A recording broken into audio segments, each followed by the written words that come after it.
যেকোনো কাজ মন থেকে মন দিয়ে করলে শত বাধার পরেও যখন সেটা সফলতা পায়, তেমনি যেকোনো রান্নাও যদি মন দিয়ে মন থেকে করা যায়, তাহলে সেটার টেস্টটা আরো দ্বিগুণ হয়ে যায়। আজকে আমি তেল ছাড়া এই ডিমের কারিটা বানিয়েছিলাম, তাই তোমাদের সাথে শেয়ার করতে চলে এলাম। সুনয়নী নিকুঞ্জ ব্লগ চ্যানেলে সকলকে স্বাগত জানাই। আশা করি সকলে ভালো আছো। দেখো, ১ম এ আমি ডিম আর আলু সিদ্ধ করতে বসিয়ে দিয়ে এখানে আমি একটা পেস্ট তৈরি করব। তো এখানে কুচনো পেঁয়াজ, কুচনো টমেটো, কাঁচা লঙ্কা, আদা, রসুন আর এখানে কিছু কাজু বাদাম। আমি এটা ভাপ দিতে বসিয়ে দিলাম। হালকা আঁচে একটু ভাপ দিয়ে নিচ্ছি দেখো। মোটামুটি ১-২ মিনিট আমি একটু নাড়াচাড়া করে নিলাম। তারপরে আমি এটা ঠান্ডা করে নেব।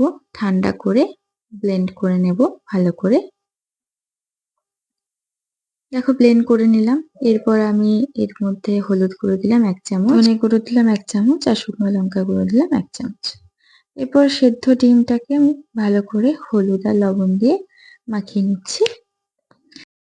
আর এই ডিমটাকে আমি একটু ভেজে নেব হালকা আঁচে।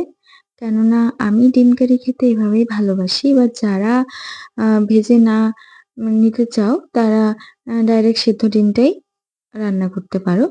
তো দেখো, কড়াইতে কিন্তু কোনো তেল নেই, যেহেতু আমার রান্নাটা পুরো তেল ছাড়াই হবে। তো এখানে এলাচ, লবঙ্গ, দারচিনি আর তেজপাতা দিয়ে তারপরে আমি করে রাখা পেস্টটা দিয়ে দিলাম। এই পেস্টটাকে হালকা আঁচে ভালো করে নাড়াচাড়া করে নিতে হবে। একটু কষিয়ে নিতে হবে ভালো করে। আর স্বাদ মতো লবণ দিয়ে দিতে হবে। আমি এখানে ১ চামচ লবণ দিয়েছি।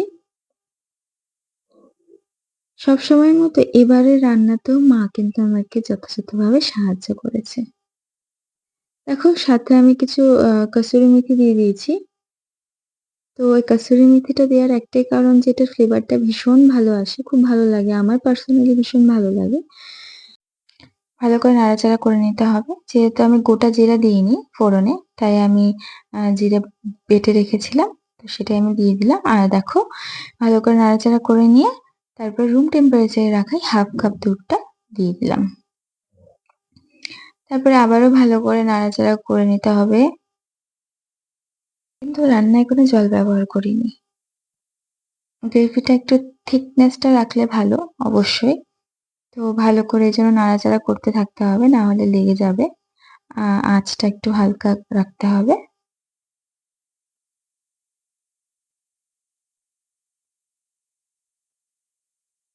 দেখো, মোটামুটি আমার গ্রেভিটা হয়ে গেছে। এবার আমি ডিমগুলো একে একে দিয়ে দিলাম।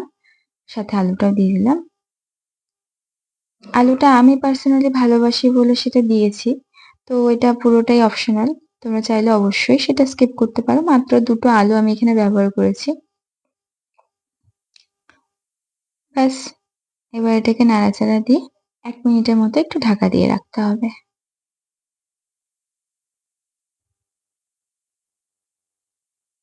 ব্যাস, তৈরি হয়ে গেছে। এবার এটা উপরে আমি একটু ছড়িয়ে দেব ধনেপাতা কুচোনো। তৈরি হয়ে গেল তেল ছাড়া ডিমের কারি। তোমরা ভিডিওটা দেখে জানাবে অবশ্যই তোমাদের এই তেল ছাড়া ডিমের কারিটা কেমন লাগলো। অবশ্যই তোমরা বাড়িতে বানাও, বানিয়ে আমাকে জানাবে। আমার তো ভীষণ ভালো লেগেছে। আর তোমরা যারা আমার এই চ্যানেলে নতুন, তারা অবশ্যই সাবস্ক্রাইব করে নিও আমার চ্যানেলটাকে।